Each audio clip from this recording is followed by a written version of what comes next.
তেল গরম করে শুকনো লঙ্কা, তেজপাতা, জিরা, টমেটো,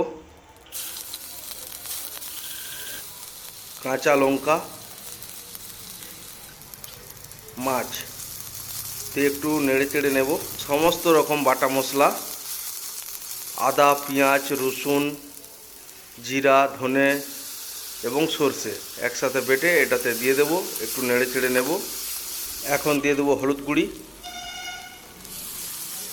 কাশ্মীরি লঙ্কার গুঁড়ো, মিক্স করে জল ঢেলে দেব,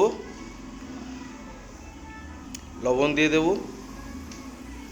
এরপর একটা ভাজা মাছ আর কিছু ভাজা বেগুন রেডি হয়ে গেলে একটা চাটুতে কিছু তেল আর কালো জিরাকে গরম করে নেব। তারপর এটা বাটিতে ঢেলে দেবো। এরপর উপর থেকে ঝোলটা দিয়ে গরম গরম খেয়ে নেব।